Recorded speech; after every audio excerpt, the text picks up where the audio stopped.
December 15th, 2025, a date written into countless observatory logs. On that day, an object from another star system, the third ever confirmed, will align with Earth in a way that hasn't happened in recorded history. Its name is 3I Atlas. It came from deep space, accelerated past our Sun, and is now outbound on a hyperbolic trajectory. But as it passes Earth at 1.8 astronomical units, about 170 million miles, scientists around the world are watching for something more than just a flyby. Because this isn't just another comet. This one left behind anomalies. It defied gravitational models, and on December 15th, it could leave behind something else. A signal, a wake, or a disruption we haven't accounted for. What happens then may redefine what we thought was possible. This is the 3I Atlas channel, calm, focused, and based on real-time solar system data. If you want to be part of this mission, hit subscribe right now. Comment Atlas below to enter the giveaway for our exclusive 3I Atlas hoodie. Tell me where you're watching from and the exact time it is. You're now part of a global community tracking something the textbooks never prepared us for. In astronomy, geometry is destiny. On December 15th, 2025, Earth, the Sun, and an interstellar object named 3I Atlas will form a near-perfect line. This alignment is not just a visual curiosity, it's a physical configuration with real, measurable consequences. When three bodies in space align, particularly one of them being a high-velocity object from outside our solar system, the geometry invites closer examination, not because it implies danger, but because it reveals opportunity and uncertainty. To understand the significance of this alignment, we need to step back and visualize it in 3 dimensions. Earth orbits the Sun in a flat plane known as the ecliptic. Most planets, moons, and comets in our solar system follow this general path, their orbits tilted only slightly relative to Earth's. Interstellar objects, on the other hand, are not bound by these constraints. They arrive from star systems with entirely different architectures, so when something from another star approaches and happens to intersect our orbital plane, that's already rare. But when its closest approach happens at the same time that Earth is almost directly in line, downstream of the object, that's rarer still. This is precisely what's happening with 3I Atlas. After its perihelion on October 29th, when it passed closest to the Sun, at about 1.36 astronomical units, the object began its outbound trajectory. By December 15th, it will be 1.8 astronomical units from Earth, roughly 170 million miles. That distance might sound large, and by cosmic standards it is. But the alignment is what makes it notable. If you draw a line from the Sun through 3I Atlas, that line continues onto Earth. We are directly behind it, along its path of outbound motion. Why does this matter? Because comet tails don't follow the object's orbital direction. They point away from the Sun, sculpted by radiation pressure and the solar wind. There are 2 primary types of tails: the dust tail, composed of small solid particles, and the ion tail, composed of charged gas. The ion tail in particular is pushed directly away from the Sun by electromagnetic forces. If 3I Atlas has an active ion tail, and if it's substantial, then on December 15th, Earth will be in its projected path. This doesn't mean we'll collide with anything. There's no risk of impact. But what it does mean is that Earth will pass through a region of space that, hours or days earlier, was occupied by ionized particles from an object with unknown chemical properties and poorly understood behavior. We'll be in what scientists refer to as the Magnetospheric coupling zone, a region where the interaction between the Earth's magnetic field and the passing plasma could cause minor but measurable effects. These effects might include brief disturbances in radio communications, increased auroral activity at mid-latitudes, or unexplained fluctuations in satellite telemetry. They would be easy to overlook or attribute to solar weather, unless you were already watching for them. The alignment also provides a rare observational window. Telescopes on Earth and in orbit will be aimed at 3I Atlas during its closest Earth relative position. This is our final and best chance to capture high-resolution imagery, spectral data, and trajectory measurements before the object continues its departure from the solar system. Once it slips beyond the reach of our most powerful instruments, it will likely never return. The data we collect on December 15th may be the last we ever get, so while this geometry won't cause disaster, it may open a door, not into danger, but into data. into questions about plasma physics, magnetic fields, and the chemistry of objects formed under alien conditions, and perhaps into the subtle difference between a coincidence and a signal. The geometry doesn't guarantee that something will happen. It just guarantees that if something does, we'll be in position to witness it. Most objects in our solar system travel predictable paths. Their orbits are closed loops, ellipses shaped by the sun's gravity. Planets circle steadily, moons orbit planets. Even comets and asteroids, despite their chaotic appearances, are gravitationally tethered to our star. Their motions can be predicted years or centuries in advance. But 3i Atlas does not follow those rules. Its orbit is hyperbolic, a mathematical term with deep implications. In celestial mechanics, a hyperbolic trajectory means one thing with certainty. The object is not bound to the sun. It came from outside, and once it leaves, it will never return. This is not just a matter of semantics, it's a fundamental classification. When astronomers observe an object on a hyperbolic path, they know it originated beyond our solar system. It is, by definition, an interstellar visitor, a body born in another star's gravitational field, ejected by forces we may never know, and flung across the galaxy on a one-way journey. 3i Atlas is only the third such object ever observed. The first was Oumuamua, discovered in 2017. The second was Borisov in 2019. Now, in 2025, 3i Atlas joins that exclusive list. But while its trajectory places it in the same category, everything else about it suggests a very different story. Let's look at the numbers. A perfectly circular orbit has an eccentricity of 0. A stretched ellipse, like that of a comet, might have an eccentricity near 0.9. But 3i Atlas, its eccentricity is over 6. That's not just hyperbolic, that's aggressively hyperbolic. It means the object is moving fast, far faster than anything in bound orbit. As it entered our solar system, it was travelling at over 60 kilometers per second. And it's accelerating as it falls through the sun's gravitational well, only to slingshot back out again, even faster. This speed confirms that 3i Atlas is not from here. But it also raises questions about where it came from, and how. In stellar dynamics, it's difficult to accelerate a small body to escape velocity. Even within star systems, most comets and asteroids remain gravitationally confined. To fling something out entirely, to give it the energy to break free from a star's pull, requires violent processes, close planetary encounters, stellar collisions, or the gravitational nudges of massive bodies over millions of years. So what force ejected 3i Atlas, and when? We may never know the specific origin, but its velocity offers a clue. By working backward through its current trajectory, scientists can project its past motion. The path doesn't point to any specific star, at least not one we've identified. It seems to have emerged from the general direction of the constellation Hercules, but that area of the sky is filled with countless stars. The object could have been travelling for millions, or even billions, of years. There is no known force acting on it now aside from gravity, but the object behaves differently from what we'd expect of a small interstellar rock. Its mass appears far greater. Its acceleration patterns are strange, and its alignment, both with the ecliptic and with planetary paths, is unexpectedly precise. That doesn't violate physics, but it does challenge probability. To be clear, a hyperbolic orbit doesn't imply intent, but it does imply mystery. It tells us we're dealing with something that doesn't belong to our solar system, a traveller from another origin, a visitor with a destination we may never understand. It won't stay. Once it completes its slingshot past the Sun and Earth, 3i Atlas will continue outward, faster than it arrived, and disappear forever into the darkness between stars. What it leaves behind is not a path. We can follow, but questions. What systems eject objects like this? How often do they pass through unnoticed? And if this one is detectable, how many are not? That's what a hyperbolic orbit means. It means we're watching something that does not repeat. October 29th, 2025. At precisely 11:44 Universal Time, 3i Atlas passed its perihelion, the closest point in its journey around the Sun. For any comet, this is the moment of maximum activity.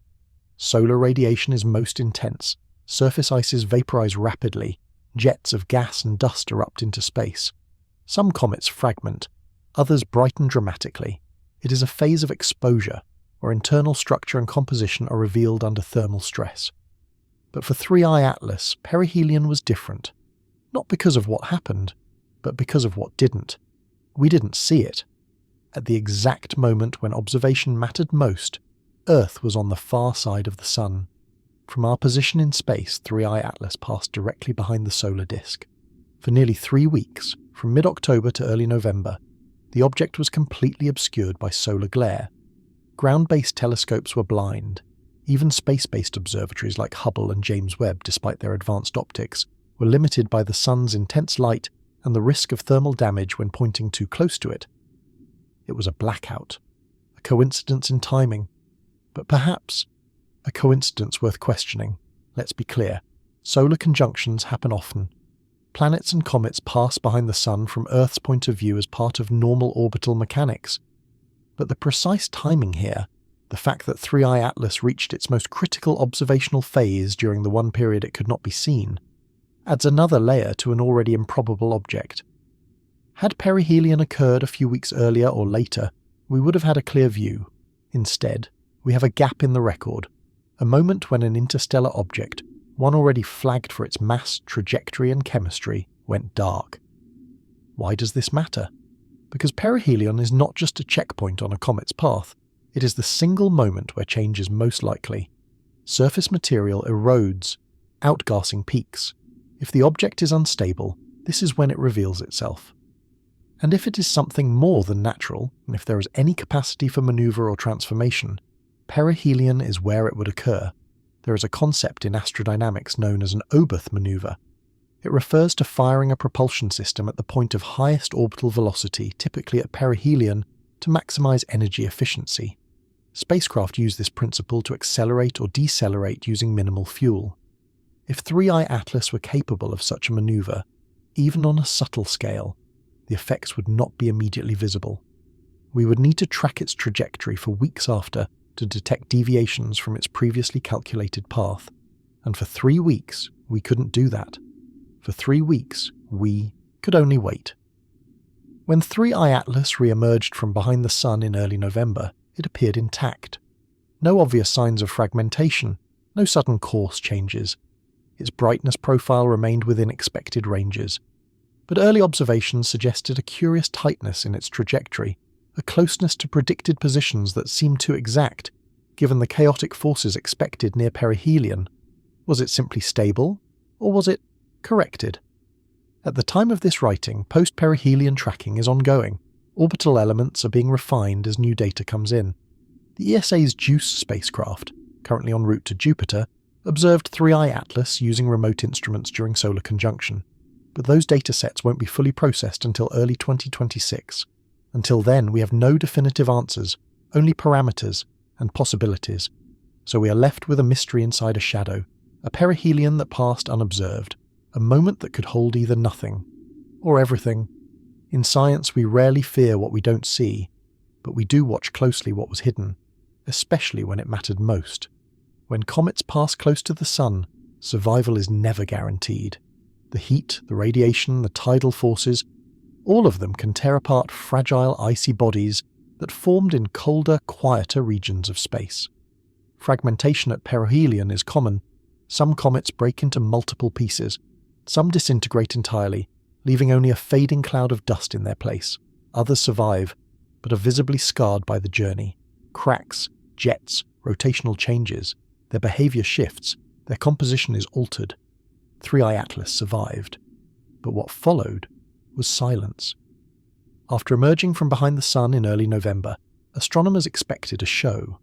The object had just passed through its closest solar encounter. If there was any volatile material left beneath the surface, this was the moment it would be activated. Many comets brighten substantially after perihelion, not just due to thermal lag, but because sublimation continues as deeper layers are exposed. But 3I Atlas didn't brighten, it didn't fragment, it didn't change. Instead, it maintained an eerie consistency. A coma, yes, visible in optical and infrared wavelengths, but no obvious flare-ups, no asymmetrical jets, no signs of rotational instability, just steady motion along a hyperbolic path. telescopic images revealed no disruption. Spectral data remained largely unchanged. For an object supposedly under immense thermal stress, it was unusually composed. And that composure is exactly what unsettles some researchers. Let's revisit expectations. Comets, by definition, are fragile. They are conglomerates of ice, dust, and rock, held together by weak gravity and structural cohesion. The Sun is a stress test. When comets approach within 1.5 AU, as 3I Atlas did, they are subjected to intense solar radiation. Outgassing erupts from the surface. Thermal expansion causes internal pressure. The nucleus, often riddled with voids, can crack under strain. So why didn't 3I Atlas? The answer, in part, may lie in its mass. Observations from the James Webb Space Telescope and other instruments have placed its minimum mass at over 33 billion tons, far beyond any interstellar object previously recorded. That kind of mass resists perturbation. It can absorb asymmetrical thrust from outgassing without significant course deviation. In other words, it's too massive to react the way smaller comets do, but mass isn't the full explanation. There's still the question of activity, or lack thereof. Some astronomers suggest that 3I Atlas is simply past its active stage, that it shed most of its volatiles long before perihelion and is now inert. But this doesn't align with early observations. Data from July and August showed a growing coma. Spectroscopic readings detected carbon dioxide, cyanide, and even trace nickel, all indicators of ongoing sublimation. So why the quiet now? One possibility: the volatiles were only ever present as a surface coating, a thin layer accumulated during interstellar travel, perhaps from molecular clouds or passing dust regions. As the object neared the Sun, that layer sublimated off, leaving a harder, less reactive core. If so, then the silence post-perihelion is simply the sound of an empty tank. Another possibility: the activity is still occurring, but in a symmetric, low-velocity pattern that generates minimal observable change. This would explain the coma's stability and the lack of visible jets. The object is releasing gas, just not in a dramatic, uneven way. A steady hiss, not an explosion. And there's a third possibility: the quiet is deceptive. If 3I Atlas contains internal structure, if it is hollow, layered, or composed of engineered material, then its surface reactions may be entirely unrelated to its deeper behaviour. A shell can remain calm while internal systems change. From millions of miles away, we would never know. So we watch.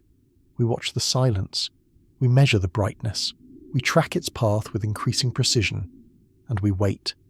Because in astronomy, silence is rarely meaningless, especially when it follows something that shouldn't have survived, but did. Light, when it reflects off a surface, carries more than just brightness. It carries structure, hidden in its angle, its scatter, and its spin. This is where polarization comes in. And in August 2025, Polarization told us something unexpected about 3I Atlas.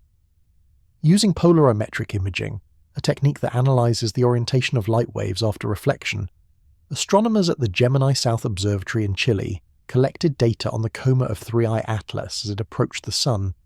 Their goal was routine: to characterize the dust particles being ejected by the object. Polarization helps determine their size, shape, and composition. But what they found didn't match expectations.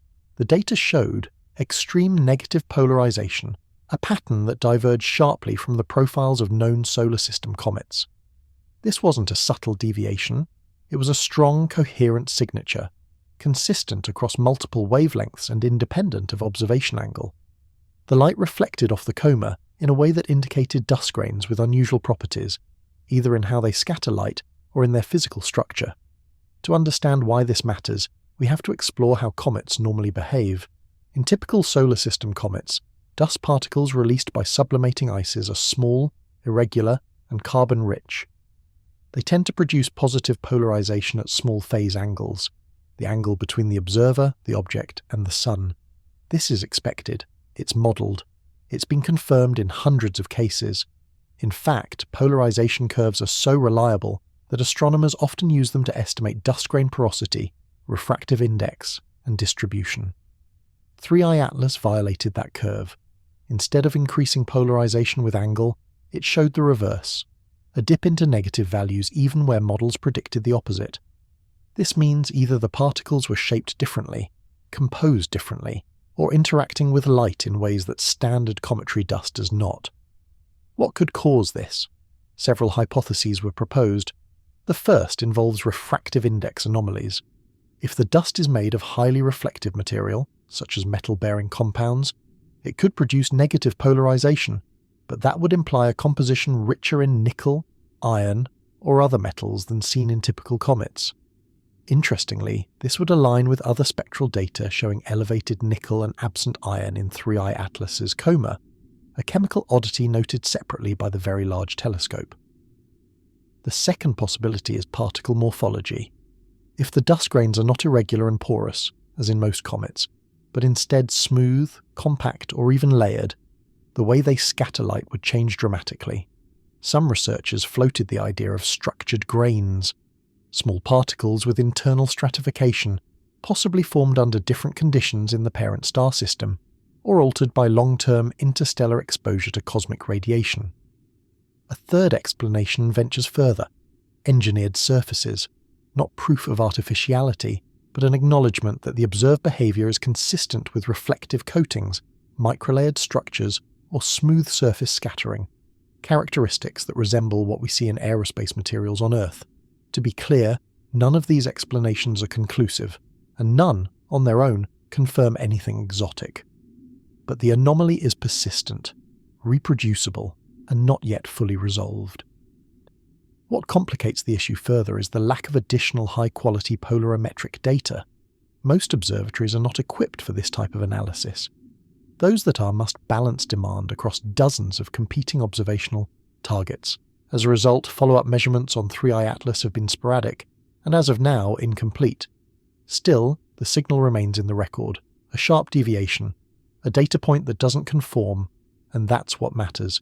In astronomy, anomalies often vanish with more data. But when they don't, when they persist, they become pivot points. 3I Atlas gave us one of those, a flash of light bent the wrong way, and with it, the whisper that we might be looking at something we don't fully understand. Comet tails are not mysterious, they're predictable, shaped by physics, confirmed by observation, and repeated across centuries of celestial behaviour. A comet moves toward the sun. Solar radiation heats its surface, releasing gas and dust. The dust, pushed outward by the pressure of sunlight, curves into a trailing arc. The ionized gas, stripped of electrons by solar ultraviolet light, forms the ion tail, blown directly away from the sun by the solar wind. These tails always point away from the star, regardless of the direction of travel. Except, in July 2025, 3I Atlas didn't follow that rule. Images captured by the Hubble Space Telescope revealed a faint but measurable extension of light, not trailing behind 3I Atlas, but pointing forward toward the sun. The structure was subtle, just a narrow elongation in the direction opposite what standard models would predict. At first, astronomers assumed a familiar explanation: motion blur. When imaging faint objects millions of kilometers away, exposure time matters. A moving object will smear during the capture window. If the telescope is tracking the stars, the comet appears as a streak. If it's tracking the comet, the stars smear instead. Either way, subtle artifacts are possible, and because 3I Atlas was approaching perihelion, accelerating toward the sun, any imaging misalignment could feasibly create the illusion of a forward structure. NASA scientists quickly labeled the anomaly a photometric artifact. Standard, non-physical, nothing unusual, but others weren't so sure. Weeks later, new images arrived from a different observatory, this time the Gemini South Telescope in Chile. The anomaly remained, and this time it was even clearer. A secondary structure, faint but consistent, pointing sunward. The telescope used a different imaging system, different filters, different exposure protocols, and still the same result. By late August, amateur astronomers began to notice it too. Astrophotographers with advanced CCD setups captured long exposure sequences showing the same light profile, an apparent forward extension in the comet's coma. Some dismissed it as noise, others began asking deeper questions. Was this a physical structure, a jet, a reflective asymmetry, or was it something else entirely? If we entertain the possibility that the forward structure is real, several explanations emerge, each more speculative than the last. One is a sunward jet, a release of gas or dust from a specific surface region facing the Sun. Jets are known to erupt from localized spots on a comet's nucleus. If 3I Atlas has a stable rotation with one side continuously sun-facing, it's possible a forward jet could mimic a tail-like structure. However, this contradicts the expected dynamics, since material emitted toward the Sun would rapidly decelerate and disperse under solar pressure. 2 is solar wind interference, a disruption in the ion tail caused by magnetic anomalies or turbulence in the solar environment. If the comet's interaction with the interplanetary magnetic field is unusual, it might distort tail orientation, but this would typically show as a curve or kink, not a consistent forward line. 3 is structural reflection, a coma shaped not by ejected material, but by reflection off a physical surface. If 3I Atlas possesses a geometry that redirects sunlight in a concentrated direction, we might see a forward glow, not emission, but reflection. This raises uncomfortable questions about composition and form. And 4, the most speculative of all, is intentional orientation, a tail structure or reflective profile resulting not from natural sublimation, but from designed motion or geometry. A technological object, camouflaged in cometary material, could produce visual features that mimic cometary behavior while subtly diverging from it. But again, nothing here proves that. The most conservative explanation remains instrumental, yet the anomaly hasn't fully disappeared. In science, the truth often lies in repetition, and the sunward feature of 3I Atlas has repeated, across instruments, dates, and observers. It may be noise, it may be a clue, but in a comet where everything already feels improbable, even the direction of the tail becomes a data point worth watching. Because sometimes the universe speaks not through what is obvious, but through what quietly points the wrong way. Every comet tells a story, and for centuries astronomers have learned to read that story by watching where the tail points. Unlike the path of the nucleus, which follows an orbital arc, a comet's tail is a reactive structure. It forms in response to sunlight and solar wind, not momentum. The dust tail, composed of microscopic particles, bends gently along the orbital path. The ion tail, composed of charged gas molecules, points directly away from the Sun, no matter which direction the comet is travelling. That rule is universal, or at least it was, until 3I Atlas. In July 2025, the Hubble Space Telescope captured a series of high-resolution images of 3I Atlas. The object was inbound, accelerating toward the Sun, still weeks away from perihelion. The coma was visible, but faint. Yet buried in those images, astronomers noticed something unusual. A faint light extension, not trailing behind the object but extending forward, angled toward the Sun, exactly opposite to what physics predicts. Initially, the explanation seemed obvious. Motion blur, imaging artifacts, a combination of telescope tracking, exposure timing, and comet velocity, can easily produce false directional streaks. This has been seen before in high-speed comets. The Hubble team issued a statement suggesting just that, a photographic illusion. But that conclusion didn't hold for long. A few weeks later, the Gemini South Telescope in Chile, equipped with completely different optical systems, imaged 3I Atlas again, this time under controlled tracking protocols designed to minimize smear.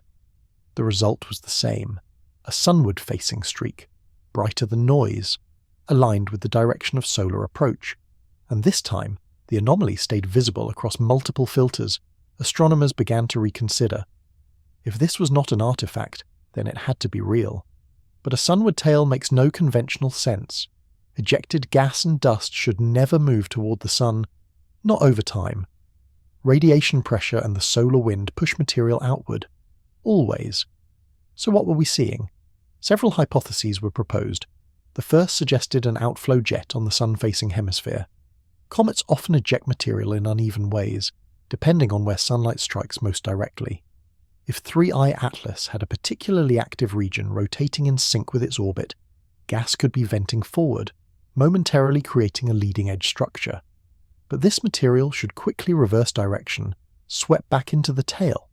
The persistence of the sunward streak doesn't support that behavior.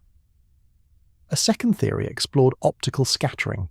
If the coma is unusually dense in certain areas, or composed of reflective particles with high albedo, Backscattering toward Earth might create a visual illusion of a forward tail. That wouldn't require material moving toward the Sun, only light bouncing in that direction. Yet the light profile doesn't fully match known backscatter geometries. Then came the more speculative suggestions that 3i Atlas is not a uniform body, but one with geometry, edges, panels, angles. If part of the surface reflects light directionally, like a metallic foil or structured face, we might be witnessing reflected sunlight, not emission. And if that's true, then the object's behaviour may be shaped not just by physics, but by design. There is no direct evidence for this, but the anomaly remains open. NASA has archived the forward-pointing feature in several imaging logs, but has not released additional comment. Amateurs continue to report it sporadically, though most lack the equipment to verify it under high confidence. For now, it lives in a grey area, not disproven, not confirmed, just wrong. A tale that defies cometary dynamics, a feature that shouldn't be there and yet is. Not bright enough to headline, but too persistent to ignore. And when something as fundamental as direction no longer aligns with expectation, even silence begins to sound like a message. A comet's most misunderstood feature may also be its most dangerous. Its ion tail, an invisible charged ribbon of plasma, hundreds of thousands of kilometers long, sculpted by the sun's electric breath. Unlike the dust tail, which bends and curves with orbital motion, the ion tail obeys only one force, the solar wind. It points directly away from the sun at all times, not trailing behind the nucleus, but extending in the direction of the least resistance, a straight reactive filament shaped by electromagnetic fields. In theory, it's just plasma. A stream of charged particles, mostly ionized water, carbon monoxide or nitrogen, carried off the comet's surface by UV radiation. But in practice, ion tails are more than that. They're interactive, sometimes unstable, and occasionally unpredictable. As of December 2025, 3i Atlas has one, and Earth may soon cross its projected path. Let's talk geometry. On December 15th, Earth, the Sun, and 3i Atlas form a nearly straight line. The comet, now outbound from perihelion, continues its hyperbolic path away from the solar system. And Earth? We are downstream, directly behind the comet in the Sun's reference frame. This matters because of how ion tails behave. When a comet is active, its ionized gas is pushed directly away from the Sun.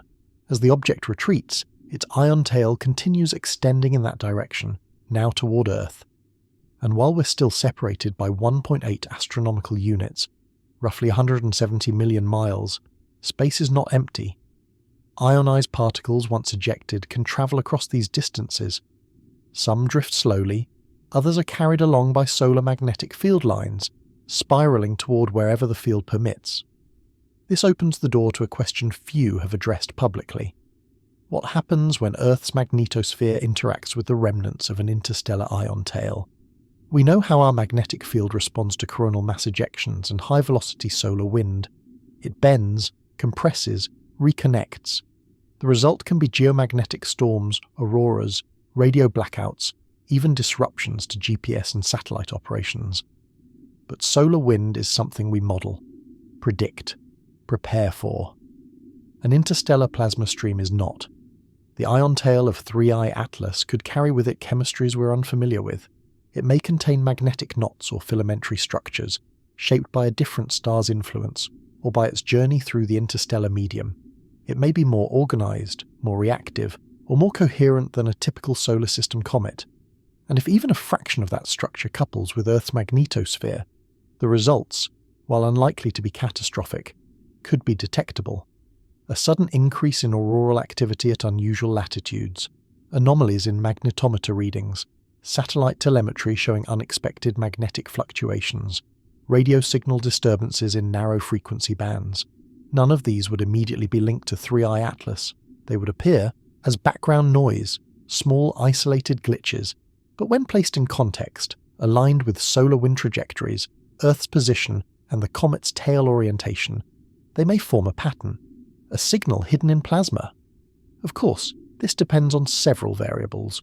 We don't yet know how active 3i Atlas remains. We don't know the exact orientation of its ion tail, nor the composition of the gas it continues to emit.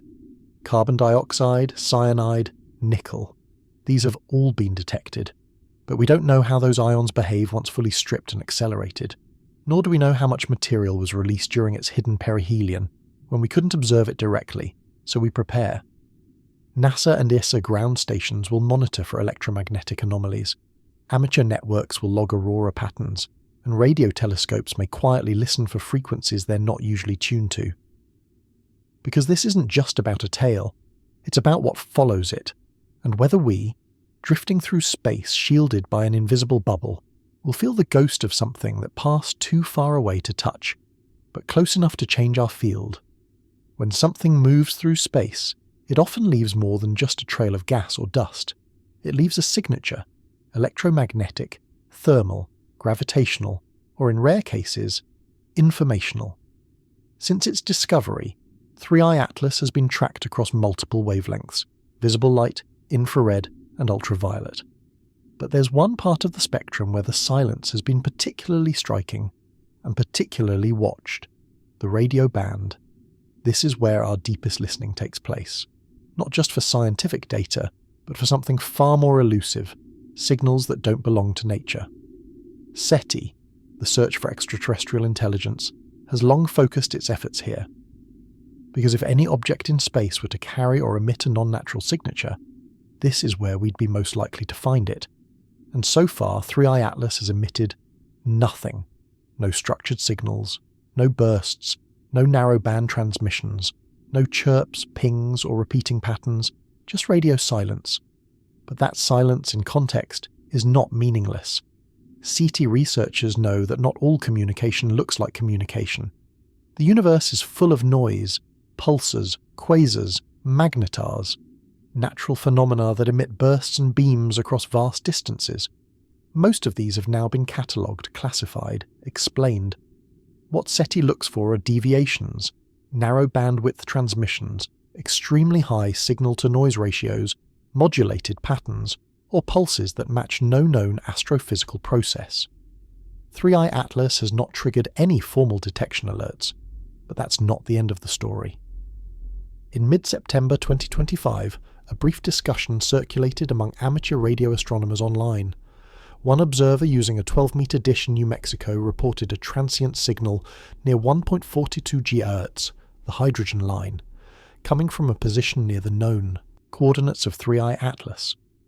The signal lasted less than 3 seconds, was non-repeating, and was never picked up again. It was likely interference, but it sparked a conversation. Could an object like 3i Atlas be transmitting in ways we're not listening for? SETI protocols are designed for signals from distant stars, but 3i Atlas isn't distant. It's right here, within our system, within telescope range, within alignment on December 15th. If anything were to emit a directed signal, Earth would now be in the crosshairs, and yet most deep listening arrays are not watching it. The Allen Telescope Array, FAST, and even LOFAR are busy scanning exoplanet zones. They're looking for artificial signals across interstellar distances, not from objects within 2 AU of Earth. There's another problem: timing. Most listening projects operate in scheduled blocks. They're not continuously monitoring transient objects. If 3i Atlas were to emit even a narrow burst, a single pulse lasting less than a second, we might not catch it. And if the transmission occurred during its hidden perihelion behind the Sun, we certainly wouldn't have. This leads to an uncomfortable possibility. We wouldn't know if we missed it. That's why some researchers, privately, have pushed for short-term coordinated listening campaigns around December 15th.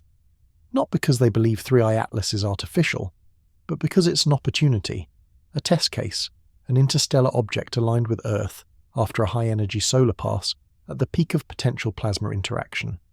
Even natural bodies can produce radio emissions under extreme conditions: a tail reconnecting with solar wind, an impact event, electrostatic discharges in magnetic fields. If anything anomalous happens, it may show up as noise, not a message, but a moment. And that is often how the most significant things begin. So we watch, we listen. And in the static between stars, we ask a simple question: is this silence just silence? Or is it the absence of something we were never prepared to hear? On October 3rd, 2025, something rare happened. For the first time in human history, a spacecraft orbiting another planet turned its camera away from the surface and pointed it toward an object entering our solar system from interstellar space. The spacecraft was NASA's Mars Reconnaissance Orbiter, and the object was 3I Atlas. The instrument chosen for the task was HiRISE, the high-resolution imaging science experiment. Built to capture images of Mars at resolutions fine enough to distinguish boulders, landslides, and even human hardware, HiRISE was not designed to observe fast-moving objects in deep space. But its optics were powerful, and the geometry was favourable. At its closest point to Mars, 3I Atlas passed just 29 million kilometres from the planet. That's close enough for the orbiter to attempt something few thought possible: direct imaging of the comet's nucleus from another world. What it captured was unexpected. The images, released 3 weeks later, showed a familiar scene: a faint, dusty coma, a nucleus appearing as a bright central condensation. All standard cometary features, but beneath the surface normality, one detail stood out.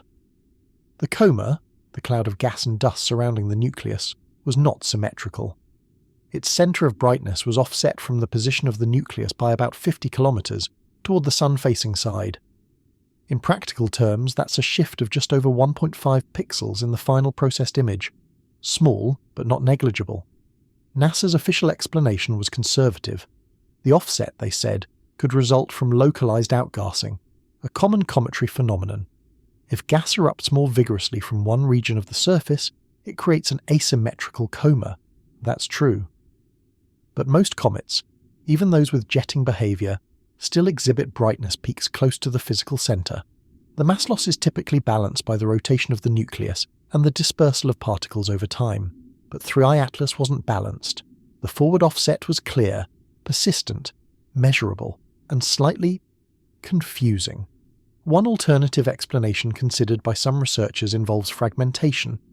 If the nucleus of 3I Atlas were a binary pair, two masses orbiting each other, or loosely bound fragments drifting apart, it could explain the visual offset. One fragment could be more active than the other, causing the coma to shift. But no second core was detected. The object appeared singular. The offset remained unexplained. Then came the quiet discussions. What if the coma was not forming around a solid object, but around a shell? Imagine a structure, not a solid rock, but a hollow sphere or frame, emitting gas from its surface. If that shell were thin and heated unevenly by solar radiation, the gas could escape preferentially from one hemisphere. The resulting coma would appear off-centre. The nucleus would be invisible, embedded deeper inside, or structurally blended into the surrounding dust. From Earth, we would see a comet. From Mars, we would see a shadow misaligned with its source. Again, this is speculative. There's no direct evidence of artificial structure, but the physics of the offset don't point cleanly to one answer. NASA's analysts spent weeks modelling dust jets, coma dynamics, and imaging artifacts. Their conclusion: the offset fell within the range of irregular cometary behaviour.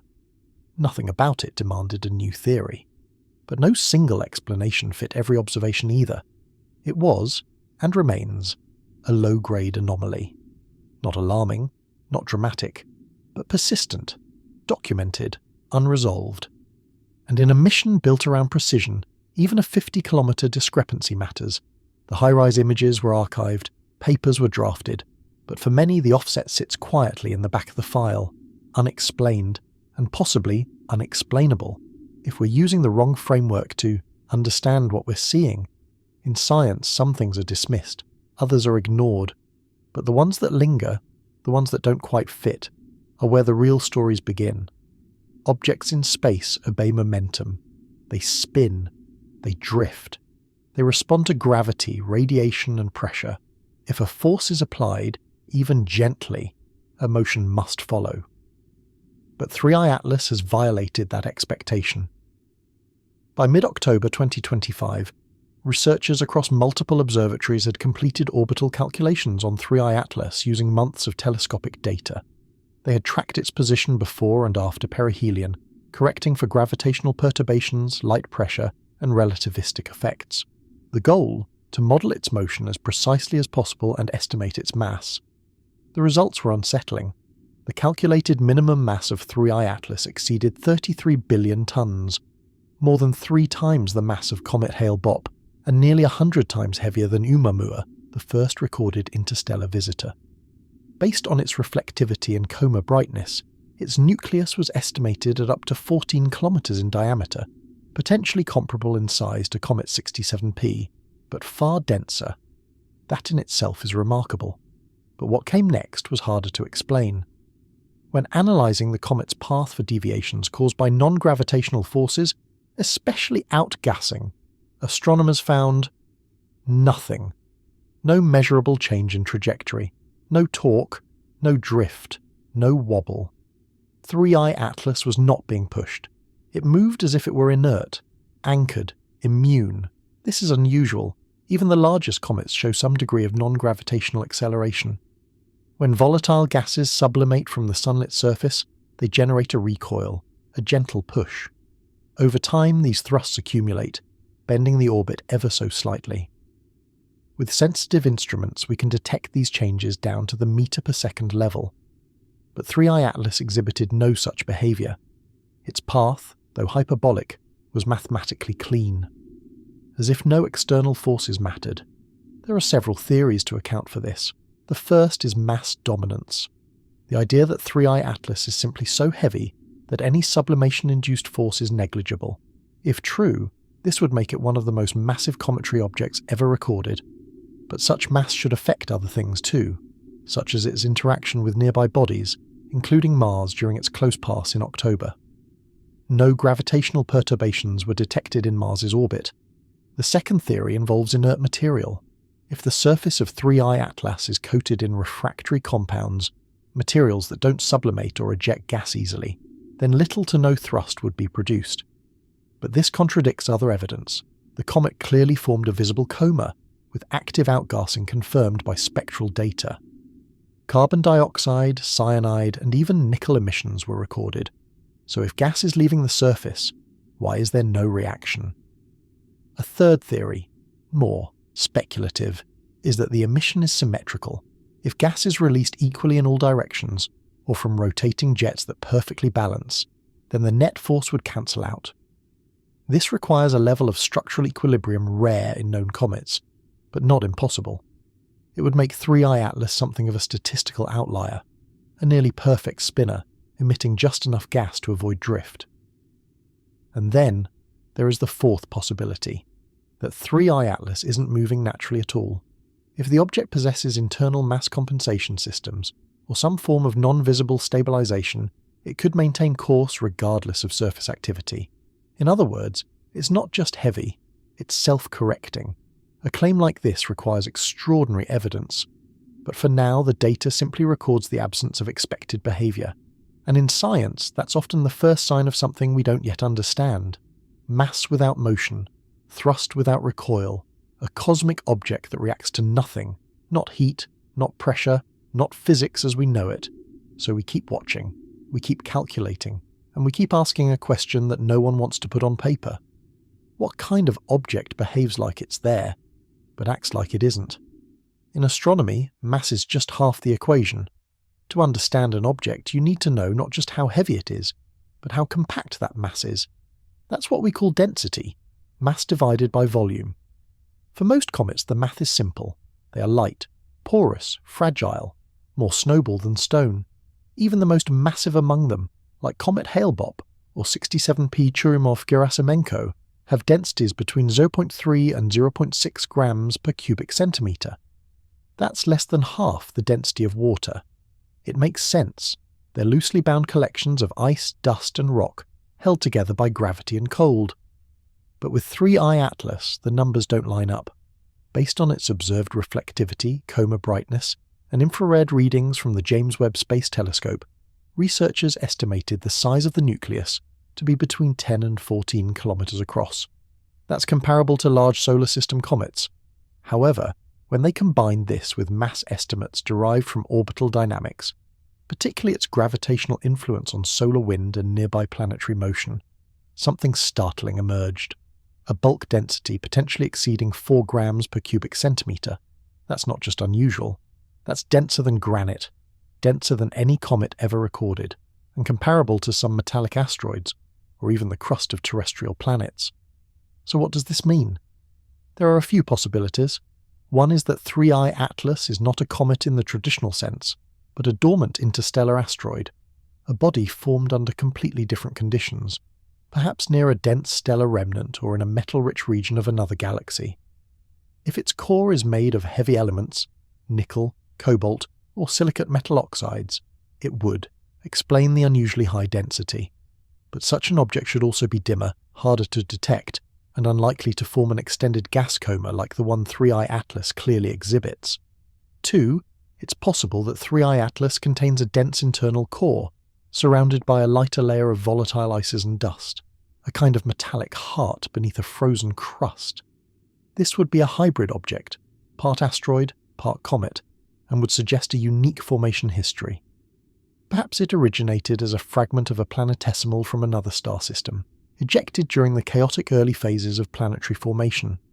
But even this hybrid model doesn't fully account for the problem, because to hold that much mass in that smaller space without gravitational collapse, the object would need to be monolithic, not fractured, not porous, but solid. That contradicts everything we know about how comets behave under solar heating. They crack, vent, fragment, and 3I Atlas hasn't. The coma remains symmetrical, no visible shedding, no evidence of breakup or structural instability. A third explanation, raised only in private among a handful of researchers, is more unsettling. That the density estimate is correct, but the shape is non-natural. If 3I Atlas is hollow, layered, or built with internal reinforcement, it could contain significant mass in a compact form factor. Think of a satellite with dense internal systems shielded by light outer materials. If the exterior reflects as if it's a natural body, our instruments would be fooled. The mass would be there, but the structure would not match anything geological. It would imply engineering, but again, the data stops short of proving that. What it does prove is that we're looking at a density profile that breaks expectations. Too compact for a comet, too active for an asteroid, too stable for an object under that much solar stress. And in this contradiction, we find the dilemma. Either the models are wrong, or the object is.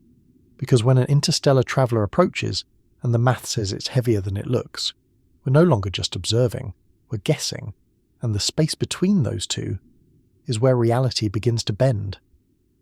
Most comets are made of the same basic ingredients: water ice, carbon compounds, dust, traces of metals. When sunlight hits the surface, the ices sublimate, turning directly from solid to gas, and the escaping vapour carries dust with it, creating the coma and tails we observe from Earth. For most known comets, water vapour is the dominant gas released during this process. But in the case of 3I Atlas, one compound has taken centre stage, and it's not water, it's carbon dioxide. In late October 2025, spectral data from the Infrared Telescope Facility, IRTF, in Hawaii, and follow-up measurements from the James Webb Space Telescope revealed a striking imbalance in the outgas material. The data showed that CO2, normally a minor player in cometary chemistry, was more than 5 times as abundant as water vapour in the near-nucleus environment. This is highly unusual. Most comets in our solar system contain water ice as their primary volatile. Even Oumuamua, the first known interstellar visitor, was theorized to have released hydrogen through water ice sublimation, though it left no tail. For 3I Atlas, the dominance of carbon dioxide flips that expectation completely. And that raises several questions. First, how does a comet form with so much CO2? Carbon dioxide is volatile. It evaporates at lower temperatures than water. That means, during planetary formation, it tends to escape easily, unless locked away in extreme cold. The solar system's outer regions can preserve CO2, but even there it's usually layered beneath or within water ice. To have such a CO2-rich surface composition, 3I Atlas must have formed in an environment with different pressures, different radiation conditions, or different chemical balances altogether. Perhaps in a carbon-rich interstellar cloud, or within the remnants of a collapsed stellar disk where water was scarce but carbon was abundant. But even that doesn't fully explain the numbers. Second, why is the CO2 emission rate increasing? Since August 2025, the carbon dioxide release from 3I Atlas has grown exponentially, not linearly, not steadily, exponentially. spectral data suggests the outflow rate has tripled in less than 2 months, with no corresponding increase in solar flux or proximity. That implies one of two things. The CO2 is not just on the surface, it's being released from deep within the object through internal pressure or structural change, or it's being produced chemically as a result of internal reactions triggered by solar energy. Neither of these possibilities align with what we know about comets. In solar system comets, gas production is relatively smooth, depending on rotation, exposure, and ice layering. Surges happen, but rarely with this consistency and volume, and chemical production of CO2 at these rates would require a source of carbon monoxide, oxygen, and sufficient energy to drive sustained reactions, in space, under vacuum. So we're left with a third question. Third, what does this much carbon dioxide mean for Earth? CO2 in itself is not dangerous in space, the molecule is stable. But when Earth's upper atmosphere interacts with high-energy CO2 particles, especially if magnetically coupled through an ion tail, the results can include changes in ionospheric conductivity, satellite drag, and auroral effects. If a wave of CO2-rich plasma intersects our magnetic shield around December 15th, we may see electrical anomalies in polar regions and increased radiation in certain orbital paths. Still, this isn't about danger, it's about data. Because CO2 is also a marker, it tells us how the object formed, how it breathes, how it changes. And in this case, it tells us that 3I Atlas does not follow the chemical norms of our neighbourhood. It comes from somewhere else, and it carries the fingerprint of that place, in the form of a gas that shouldn't be this strong, this sustained, or this deliberate. So we watch, and we measure, and we wonder why, in the vacuum of space, this one object exhales not water, but carbon. Every comet contains secrets, but some secrets aren't about what we see.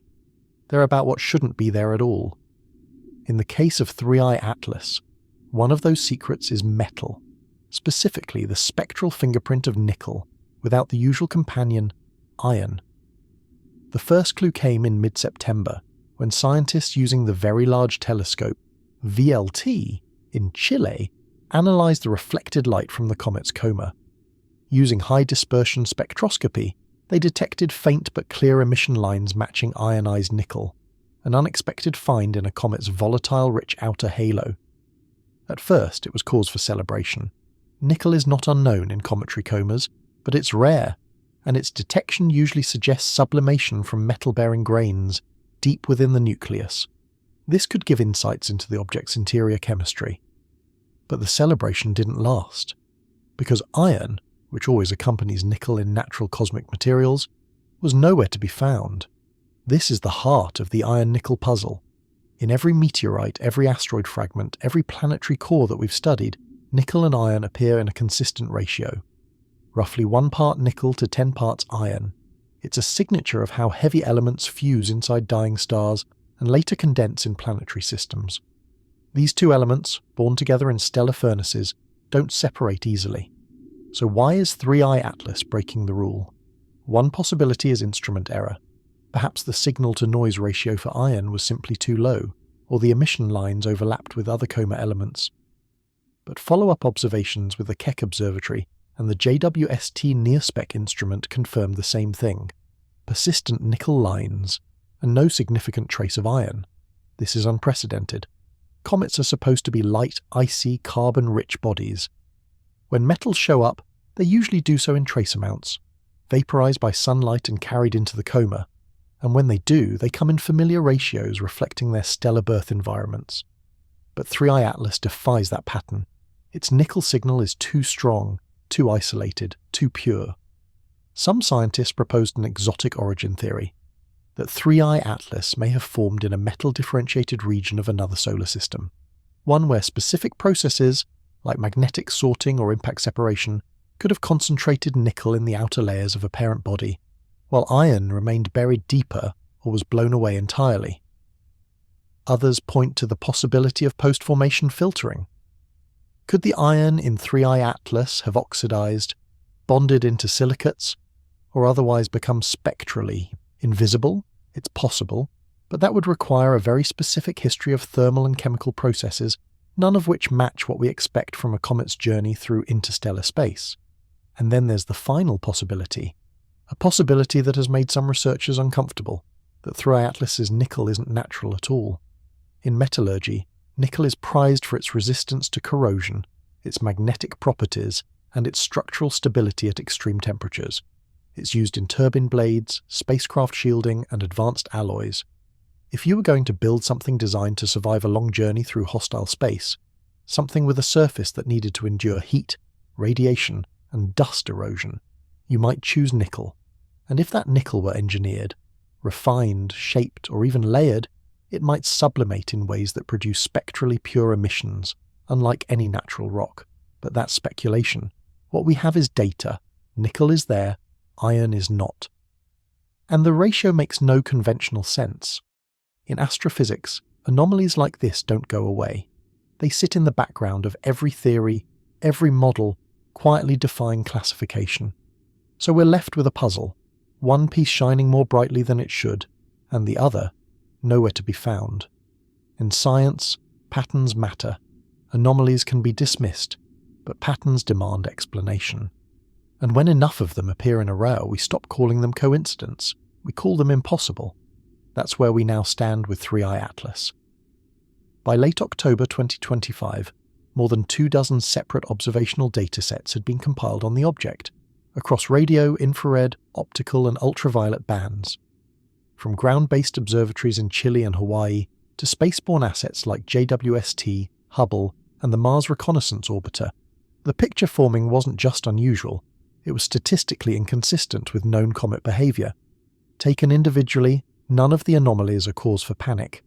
A highly reflective coma with no clear rotational pattern, an ion tail that fluctuates in polarity, a density too high for a comet, a nickel-to-iron ratio not seen in nature, a mass so stable it resists measurable recoil, a CO2 signature 5 times stronger than water vapour, a perihelion event that occurred out of view and remains unobserved, and an apparent absence of non-gravitational acceleration. Any of these, on its own, could be explained a rare object, an interstellar outlier, a peculiar geometry. But when combined, and viewed statistically, the likelihood of all these factors appearing in a single body becomes vanishingly small. One study out of Caltech, still under peer review, attempted to model the odds. They used a Monte Carlo simulation running over 100,000 iterations of comet-like objects with randomized properties within the known range of solar system and interstellar visitors. Out of 100,000 simulations, only 3 produced an object, remotely resembling 3I Atlas. And none reproduced all the observed parameters. Not one matched the mass, chemical composition, density, tail dynamics, and spectral signature simultaneously. This is what statisticians call a compound anomaly, a situation in which the probability of a single rare trait is amplified by the unlikely presence of many other rare traits, each statistically independent. For context, a typical long-period comet may show 1 or 2 deviations from standard models. Oumuamua, our first interstellar visitor, had 2, its shape and its unexplained acceleration. Even that was enough to spark years of controversy and hundreds of papers. 3I Atlas now has more than 8. This isn't just unusual, it's mathematically untenable. And when the numbers stop adding up, scientists face a dilemma. They can adjust the models, invent new mechanisms, new assumptions, new physics. Or they can begin asking harder questions about the assumptions themselves. Is this really a natural body? Did it form in a solar system like ours? Is it subject to the same forces, the same decay, the same rules? Or are we observing something else entirely? Something that mimics a comet in just enough ways to avoid attention, but collapses under analysis. Here's the truth. Statistical impossibility doesn't prove intent, but it demands scrutiny. We don't have evidence of artificiality. We don't have signals, blueprints, or proof of design. But we do have math. And the math says this object shouldn't exist in this configuration. Not without help. Not without forces we haven't accounted for. Not without rewriting a portion of what we think we know about interstellar debris. So the community remains divided. Some say we're simply looking at the outer edge of known possibilities. A black swan event, rare but not impossible. Others say we're past that threshold, that this isn't the tail end of a probability curve. It's off the curve entirely, and in that space, between the last known and the first unknown, lies the real mystery of 3I Atlas. Not that it came here, but that it came here exactly like this. For decades, Earth has quietly prepared for a threat that has never arrived. A threat from space, not from invasion, but from impact. In 2005, the US Congress formally directed NASA to identify and catalogue 90% of near-Earth objects larger than 140 meters. The result was a coordinated global effort involving observatories, space agencies, and private institutions. That effort gave birth to the Planetary Defense Coordination Office, an agency tasked with the ultimate paradox to defend Earth from the statistically unlikely. Their work has always been public, until now, because on October 21, 2025, a quiet directive was issued to several national observatories and defense contractors. The order was clear, though not officially acknowledged. Redirect all long-range tracking assets to monitor 3I Atlas. This was not a surprise. What was a surprise, and what has still not been made public, is that the International Asteroid Warning Network, IAWN, was formally activated, despite 3I Atlas being on a non-collision course. This is the first time the IAWN protocol has been triggered for an interstellar object, and yet no press release was issued, no public risk assessment was published, no planetary defense briefings were shared with the scientific community. Instead, requests for updated data were routed through encrypted channels. Private telescope time was bought out, often anonymously, and several military radar arrays, typically reserved for missile defense, went dark on public logs. Why? Because 3I Atlas was never classified as an impactor. Its trajectory was, and remains, hyperbolic. It will not strike Earth. But something changed after perihelion, something that was seen but not disclosed. And that initiated a different kind of response, not a public campaign of awareness, but a silent observation protocol. Within days, multiple high-level satellites were retasked. Infrared and UV sensors on Landsat, ESPERS, and even the Defense Support Program began capturing background data from the Earth-facing sky sectors, specifically where 3I Atlas's ion tail might intersect with Earth's magnetic field around December 15th. This isn't about physical impact, this is about interaction. Planetary defense is no longer just about deflection, it's about resilience. If an object can't hit us but can disrupt our atmosphere, our power grids, our satellites, then it still qualifies as a threat. And 3I Atlas, with its high metal content, excess carbon emissions and electromagnetically active ion tail, suddenly moved from curiosity to unknown. In response, backup communication networks were stress-tested. Amateur radio operators were informally advised to monitor frequency shifts in the HF and VLF bands. A NASA sub-agency quietly requested temporary data obfuscation from public space weather feeds, citing unusual solar-terrestrial interaction modelling. The shift was clear, not toward action, but toward containment. Planetary defense is not just about rockets and interceptors. It's about who watches and who gets to speak. And when an object like 3I Atlas triggers internal emergency protocols, even without being labelled a threat, it tells us something important. That threat perception isn't just about impact risk. It's about uncertainty. And if an interstellar object behaving in ways that defy current classification passes close enough to touch the edge of our magnetic shield, that's not astronomy, that's policy. So we watch quietly. We model in private, and we prepare, not for destruction, but for disturbance. Because in space, not all dangers arrive as explosions. Some come as silence, and others as orders you never hear. In the vast cold between planets, visibility depends on one thing, light. And light, in turn, depends on what it touches. When it strikes solid surfaces, it reflects. When it meets gas, it refracts. But when it encounters dust, it does something else entirely. It scatters. That's how we see comets. Not from the rock itself, which is often too small and dark to detect, but from the dust it throws off. And 3I Atlas has thrown off more dust than anyone expected.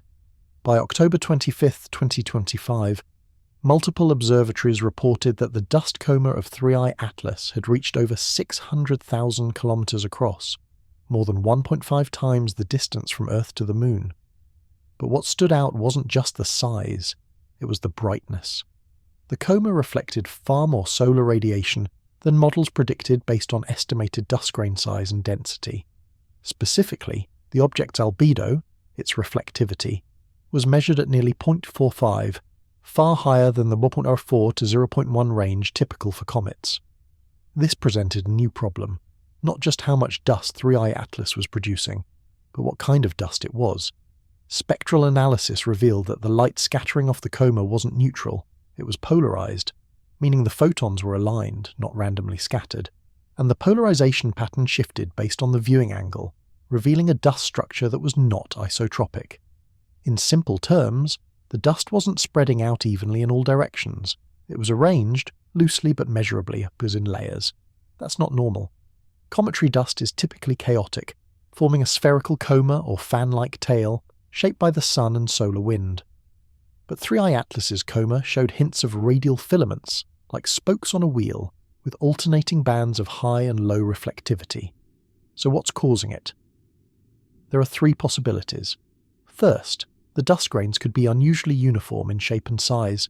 If they're nearly identical in diameter, say in the micron range, they would scatter light in predictable, aligned ways. But this kind of uniformity doesn't occur naturally. Most cometary dust comes from fractures and outgassing, which produce irregular, jagged particles. Second, the dust might be electrostatically aligned. If 3i Atlas has a magnetic field, or is interacting strongly with the solar wind, charged particles in the coma could orient themselves into filamentary structures. This has been observed around Jupiter's moon Io, but never before around a comet.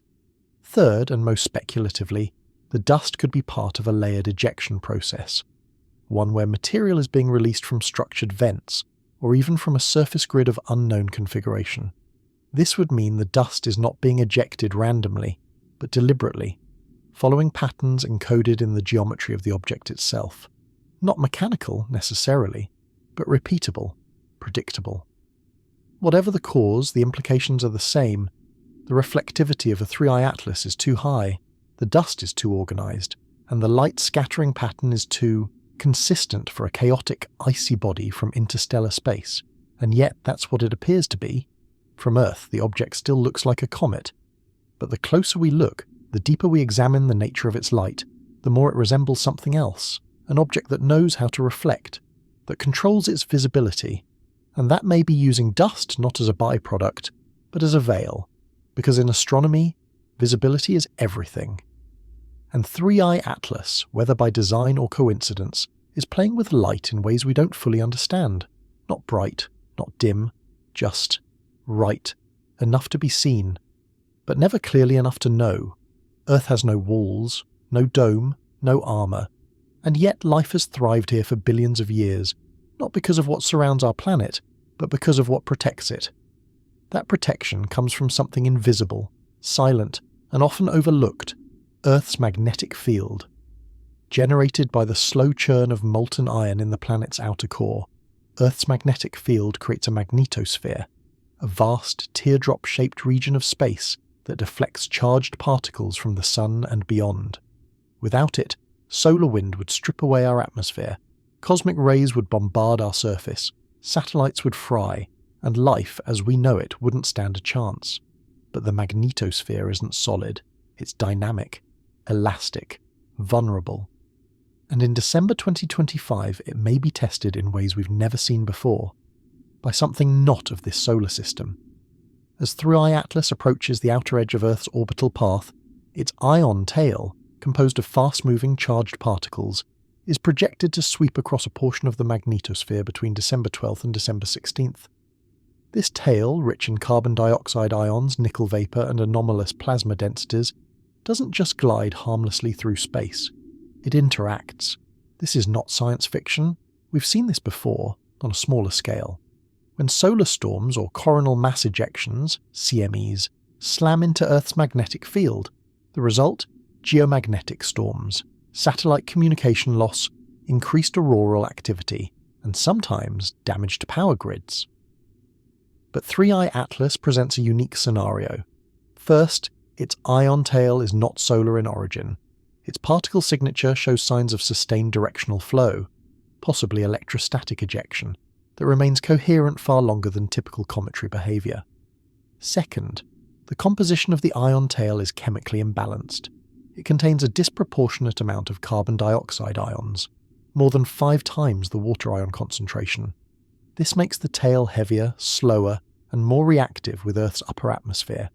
Third, and most critically, the projected intersection angle suggests that Earth's southern magnetic pole will be the first point of contact. This region, already a zone of natural weakness called the South Atlantic anomaly, is where Earth's magnetic field dips lower than anywhere else on the planet. Satellites passing through this area regularly experience increased radiation and technical glitches, even under normal space weather. So what happens when a dense ionized stream of interstellar particles grazes that region? We don't know. We have no precedent. And that's why in recent weeks space agencies have quietly begun testing magnetospheric response models, not for direct impact, but for magnetic compression, field line reconnection, and charged particle precipitation. In plain terms, how much can Earth's magnetic shield bend before it breaks? The answer isn't comforting. While our magnetosphere is vast, stretching more than 60,000 kilometers sunward and forming a long tail behind Earth, it's not invincible. Under the right conditions, an incoming ion cloud can trigger global current surges in our atmosphere, disturb GPS systems, and even accelerate atmospheric loss at the poles.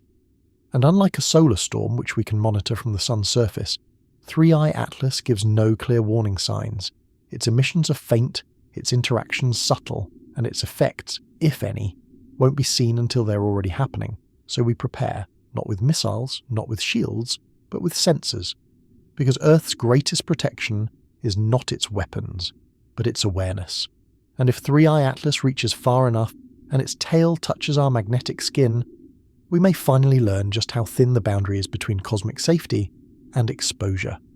Not every cosmic interaction ends in collision. Some leave no mark, no crater, no broken satellites, but they still matter because of what they disturb. In this first scenario, we explore what many scientists consider the most likely outcome of 3I Atlas's December 15th passage. Not impact, not communication, but disturbance. This is the wake disturbance model, the idea that the object, while passing at a safe distance, could still disrupt Earth's space environment in subtle but measurable ways. Let's begin with the basics. 3I Atlas is moving fast, roughly 90 kilometers per second as it exits perihelion and curves past Earth's orbital track. Its tail, a mixture of gas, dust and ionized particles, extends for millions of kilometers, trailing behind the object like a plasma streamer in a solar wind. If Earth intersects even a fragment of that tail, it will pass through a region of altered space, a wake of disturbed particles, magnetic turbulence, and non-solar radiation. This isn't a new concept. We've observed similar wakes from other bodies. Comet Encke's tail once triggered a geomagnetic storm when Earth passed through its ionized trail in 2007. Even moon-induced wakes are detectable by sensitive magnetometers on the night side of Earth, where solar wind is blocked. But 3I Atlas is different. Its wake isn't the result of solar radiation alone. It carries interstellar momentum, non-solar plasma content, and possibly electromagnetic anomalies that don't follow standard solar system patterns. The key risk? Localized magnetospheric compression, especially in Earth's polar regions where our magnetic field is weakest. If the ion tail drags across this zone, it could temporarily compress field lines, allowing more high-energy particles to penetrate the ionosphere. This could lead to minor satellite anomalies, especially in low Earth orbit increased auroral activity, extending into mid-latitudes, disruptions in GPS accuracy and timing signals, temporary noise in VLF and ELF communication bands, and, at most, low-level current induction in long electrical lines. In other words, no catastrophe, but plenty of measurable effects, if you know where to look. It's the space weather version of a turbulence pocket, not dangerous to the aircraft, but enough to shake the cabin. What makes this scenario important is timing. The projected peak-wake intersection falls between December 14th and December 16th, centered around midnight UTC on the 15th. This coincides with high geomagnetic sensitivity due to recent coronal hole activity on the Sun, already priming Earth's magnetosphere with unstable energy. If the wake overlays an already charged system, the effects could amplify.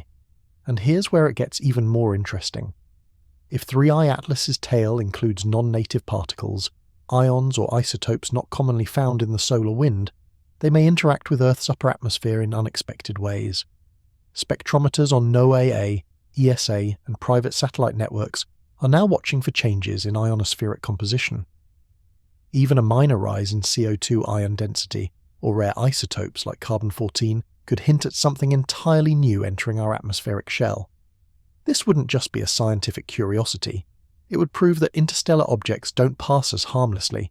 They touch us, not physically, but electromagnetically. They leave a fingerprint. So in this first scenario, nothing breaks, nothing explodes, but the sensors spike, the data shifts, and Earth's protective systems log a disturbance they didn't predict. A wake, a ripple, a signature. The kind of moment that won't make headlines, but will echo through the datasets of every atmospheric lab on Earth. Not because of what 3I Atlas is, but because of what it leaves behind. In the vacuum of space, light travels unimpeded. It doesn't scatter, it doesn't fade, which makes any sudden burst of light, any sharp optical flash, stand out like a siren in the dark. This is scenario 2, not a collision, not a radio signal, but a brief unexplained flash of visible light tied to the passage of 3I Atlas near Earth's orbital plane on December 15, 2025. It's a possibility that has caught the attention of both ground-based optical telescopes and low Earth orbit instruments designed for near-infrared and shortwave observations. Because under the right conditions, with the right materials, an object can produce a visible flare that lasts only milliseconds, but carries volumes of information. Let's break it down. First, the precedent. There have been at least 6 recorded optical flashes linked to natural objects in space over the past 20 years. Most turned out to be micrometeor impacts on spacecraft, solar glints off tumbling space debris, or in one rare case, a cryovolcanic eruption on an outer solar system body, briefly catching sunlight at a specific angle. But 3I Atlas introduces new variables. It's interstellar, it's highly reflective, with an albedo nearing 0.45, rare for comet-like objects, and its coma and tail exhibit structured, layered behavior, possibly including metallic dust grains and high-density ion streams. On December 15th, Earth will pass through a sector of space less than 1.2 million kilometers from the projected wake of 3I Atlas. At this distance, a reflective event, especially from nickel vapor, ionized carbon, or other metallic ejecta, could create an optical burst under solar illumination. But why a flash? This isn't about a slow brightening or sustained flare. This scenario hinges on the idea of a sudden, focused burst of light, lasting less than 1 second, with no corresponding thermal or electromagnetic signature. This could occur in several ways. 1. Reflective glint. If a flat or smooth surface, natural or not, briefly aligns with both the Sun and Earth, it could act like a mirror.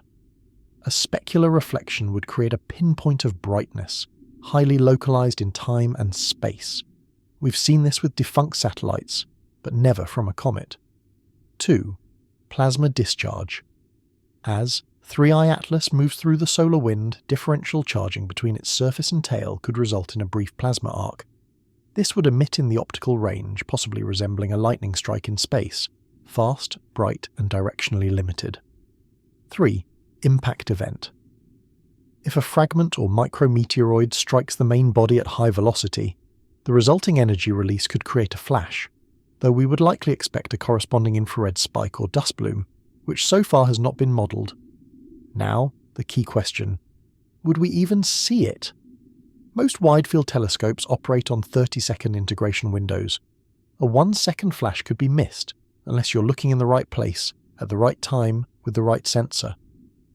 That's why, in the days leading up to December 15th, several global telescopic networks, including the Zwicky Transient Facility, Atlas Hawaii, and ESA's Fly-Eye telescope, are planning short exposure campaigns specifically targeting the projected trajectory of 3I Atlas. And in orbit, satellites like Geostationary Lightning Mapper, GLM, and VIIRS on the NOAA-20 platform may catch it from above, not because they're designed to monitor comets, but because they're tuned for sudden optical changes. If a flash occurs, it would tell us several things. that the object's surface is far more structured than we thought, that it can reflect light in narrow bands, and perhaps most intriguingly, that it contains geometry. Because nature reflects light in all directions, but geometry reflects light with purpose. And if, for even half a second, the sky blinks at us from an interstellar visitor, it won't be bright enough to blind us, but it might be sharp enough to wake us up. In astronomy, we often equate danger with size: a massive asteroid, a superflare, a gamma-ray burst. But sometimes, the real risk lies not in what is visible, but in what breaks apart unseen. This is Scenario 3, Hidden Fragmentation, the possibility that 3I Atlas, while continuing its projected trajectory past Earth, is not intact. On the surface, the object appears stable. Radar cross-sections suggest a compact mass. Its light curve, while noisy, doesn't yet show clear signs of rotational decay. And there's been no confirmed outburst, no sudden flare of light, no shift in motion. But recent infrared and ultraviolet data tell a subtler story. On October 26th, an analysis from the Infrared Telescope Facility, IRTF, in Hawaii noted a widening thermal gradient across the coma of 3I Atlas. Temperatures varied more than expected across adjacent sectors, a sign that the nucleus may not be uniform in surface structure or composition. That same week, ultraviolet sensors aboard ESA's solar orbiter picked up a faint repeating flicker in the object's ion tail. Each cycle lasted approximately 16 to 18 minutes, suggesting either an internal venting rhythm or the rotational exposure of a newly fractured region. Here's the concern. In deep space, fragmentation isn't always explosive. It can happen slowly, quietly, the way a glacier carves underwater, the way a brittle structure begins to split, before it fails completely. And in the case of 3I Atlas, fragmentation may already be occurring, below the detection threshold of most instruments. There are three possible mechanisms. 1. Sublimation-driven cracking. If volatile compounds are sealed beneath a hardened crust, differential heating near perihelion can cause pressure to build internally. Over time, this leads to fracture planes, fault lines that crack silently before the surface gives way. The result? Ejection of material, not as jets, but as invisible shards. 2. Magnetic stress fracturing. Some scientists propose that 3I Atlas carries a weak but structured magnetic field. If correct, its interaction with the solar wind could cause internal flexing, essentially electromagnetic torque, especially if the nucleus is partially metallic or stratified. 3. Delayed structural failure. Most interstellar objects pass through no fewer than 3 major gravitational zones during their solar system transit: solar influence, Jupiter perturbation, and Earth's orbital vicinity. Each one applies stress, each one nudges, and taken together, they could compromise the object's integrity over time. So what happens if 3I Atlas is breaking apart? In short, fragments. But not the kind you can see with the naked eye. These would be meter-scale pieces trailing behind or slightly offset from the main body, invisible in direct observation, but potentially detectable via trailing dust enhancements in polarized light, subtle Doppler shifts in tail particle speed, or through reflected radar signals that show shadow returns or echo anomalies. Why does this matter? Because even a 10-meter object, if broken off and following a slightly altered trajectory, could penetrate Earth's atmosphere without warning. It wouldn't cause extinction, but it could light the sky, disrupt aircraft sensors, trigger emergency alerts, and if it fell into an ocean or remote zone, it might never be recovered. Only the sensors would notice, and the analysts would piece it together later. Hidden fragmentation represents uncertainty, not because it guarantees impact, but because it removes confidence. It shifts our posture from observation to contingency. So scientists are now watching not just the object, but its shadow, its wake, its flickers. Because if 3I Atlas is quietly breaking apart, then December 15th may not bring a single event, but many small ones, scattered across the atmosphere, the oceans, or simply the quiet corners of data logs waiting to be decoded. In the search for life beyond Earth, scientists once hunted for radio signals. Now they hunt for techno-signatures, measurable signs of technology that suggest intentional design, not speech, not language, but evidence that something, somewhere, was engineered. This is Scenario 4, a sudden anomalous emission from 3I Atlas.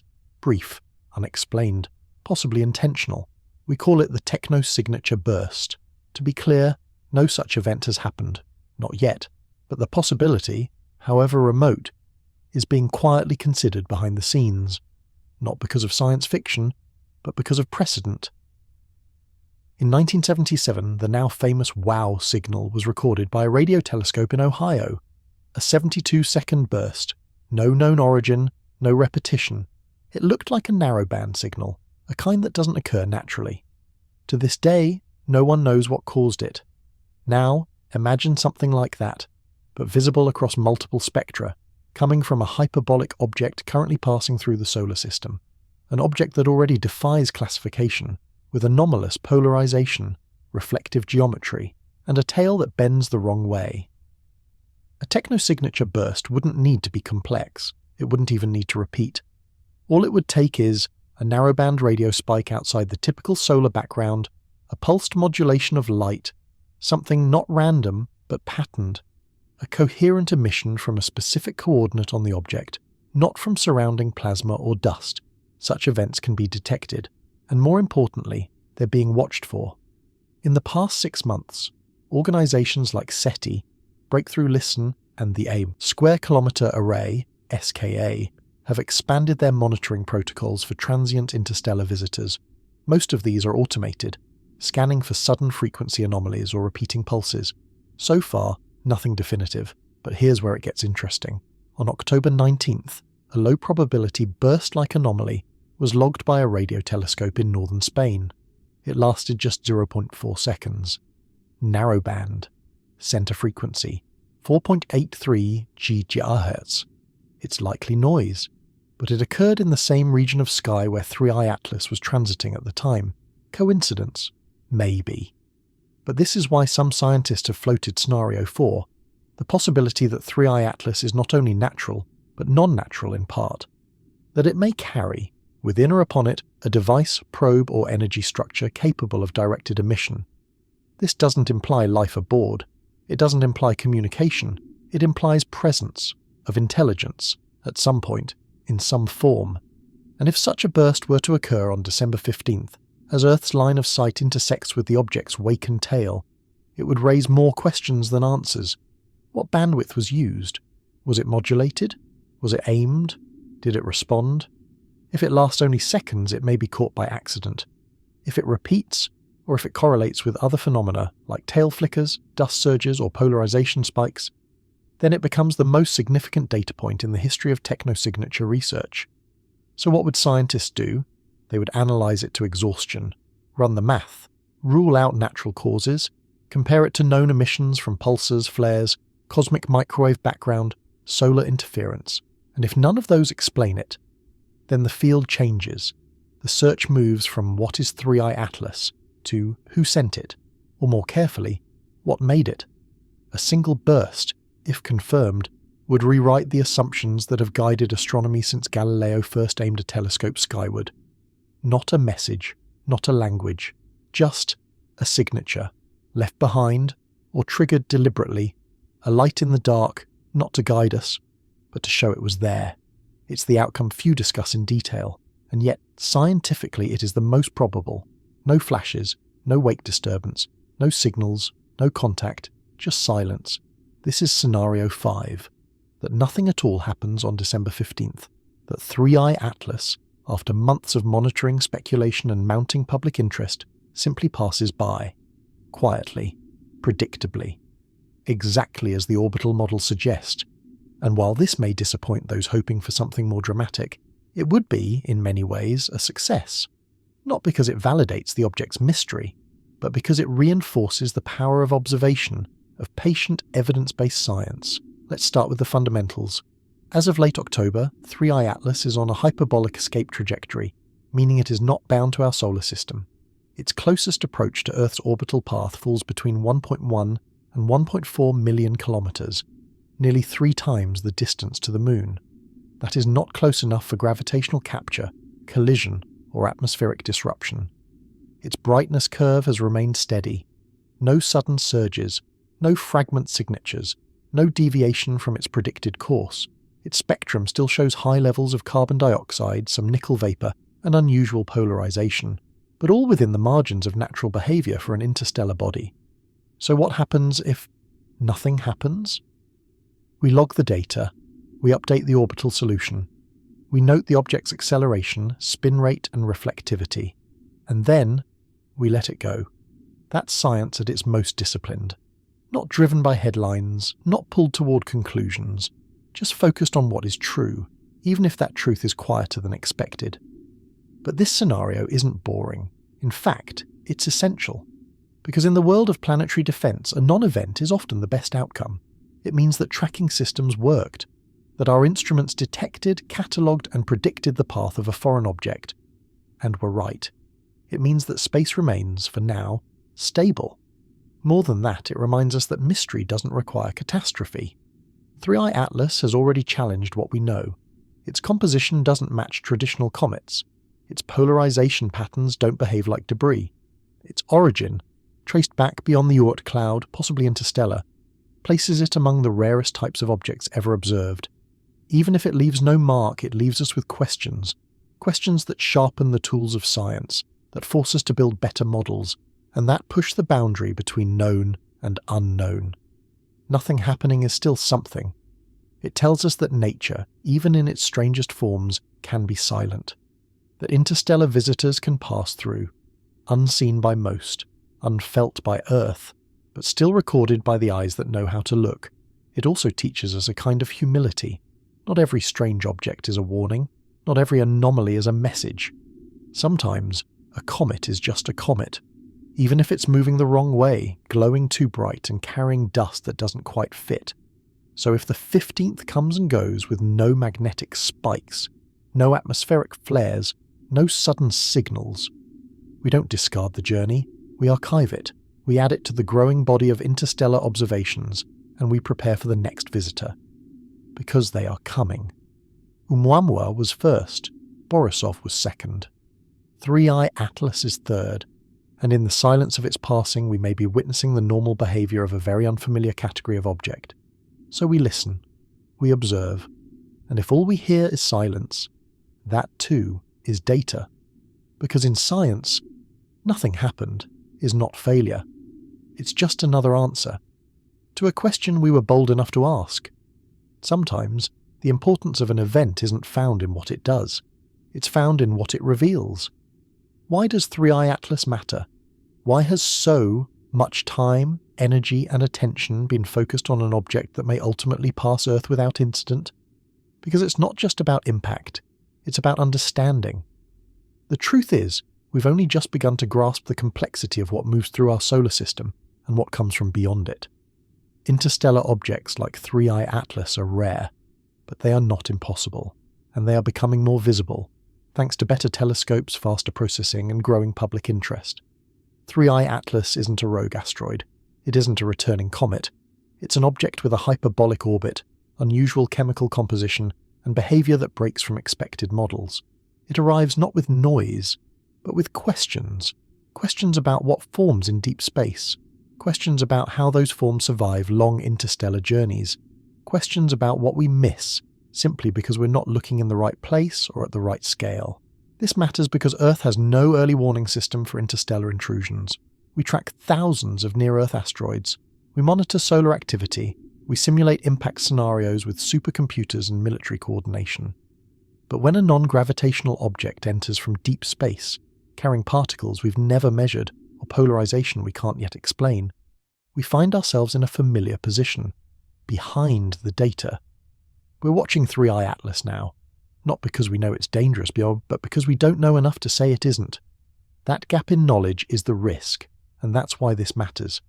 This object offers a live test of our planetary systems, not just telescopes and sensors, but communication between agencies, public response to uncertainty, and scientific discipline in the face of speculation. It also challenges assumptions we've quietly held for decades. That comets are icy, that tails follow solar pressure, that anomalies mean error, not insight.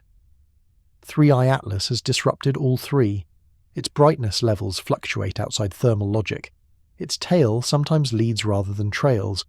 Its composition, unusually rich in carbon dioxide and lacking clear water signatures, suggests we're looking at something formed in a very different environment than our early solar system.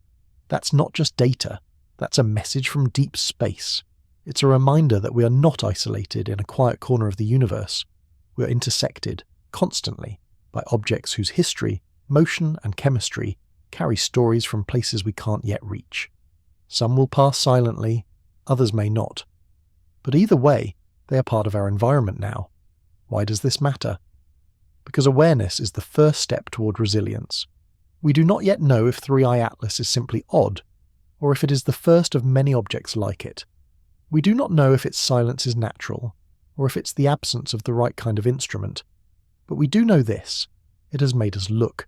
It has forced us to model. It has reminded us how thin the veil is between what we observe and what we never thought to measure. If nothing happens on December 15th, it won't mean this object didn't matter. It will mean it mattered differently. As a warning shot from deep space, not of destruction, but of unknowns, of physics yet untested, of signals yet unread, of worlds we may never visit, but whose travellers now brush past us in silence.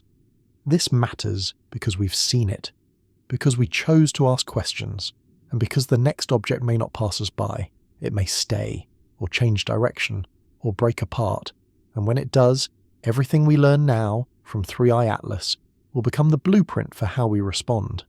In the grand timeline of cosmic events, 3i Atlas is a moment, a blip, a trace of something far older, moving far faster than we can truly follow. And yet, its presence here, now, has changed something, not in the object itself, but in us. We saw it. We studied it. We asked if it was dangerous, mysterious, unnatural, or simply misunderstood. But now, as it exits our neighbourhood and recedes into the darkness, a final truth begins to settle in. It wasn't the last, because the next one is already coming. We may not see it yet. It may not glow, it may not flare, it may not even follow a path we can model, not at first, but it's coming. This is what 3i Atlas teaches us, that interstellar visitors are not myth, not once-in-a-lifetime anomalies. They are part of our evolving reality. In 2017 we had Oumuamua, in 2019 Borisov, and now 3i Atlas, each more complex than the last, each arriving with less warning, each carrying questions we weren't prepared to ask. The trend isn't just in frequency, it's in detail. These objects are not simply chunks of rock, they are messengers, not in the mystical sense, but in the scientific one. They carry the signatures of other star systems, clues to environments we cannot visit, fragments of physics we may not yet understand, and their arrival is no longer theoretical, it is historical. The next one may be faster, it may be dimmer, it may approach from a trajectory we've never tracked before, inbound from above the solar ecliptic or hidden in the blind spot of a solar conjunction. It may split before detection, or arrive in a swarm, or pass so close that its tail tangles with Earth's magnetosphere, lighting up the sky before anyone has time to act. It may be natural, or perhaps not entirely. The next one won't wait for our telescopes to warm up. It won't schedule itself between research budgets or bureaucratic meetings. It won't be announced on social media with weeks of preparation. It will just arrive, and what we do next depends on what we learn now. This is the deeper importance of the 3i Atlas mission. Not in the data alone, but in the discipline it has forced us to rebuild, to look longer, to listen deeper, to coordinate faster, to ask better questions, because even if 3i Atlas passes quietly into the void, it leaves behind a legacy of telescopes recalibrated, researchers re-engaged, students inspired, and agencies reminded that vigilance in space is not optional. The next one may cross paths with Mars, or Venus, or Earth, and when it does, we won't have time to reassemble our tools. We'll have to act with the readiness born from today's uncertainty. This chapter, this moment, was the rehearsal. The next one is the test. And perhaps the one after that will not just pass through. It may orbit, it may pause, it may even arrive. So we must remain ready, not afraid, but aware. Because interstellar space is not empty, it's not distant, it's moving, and now, so must we.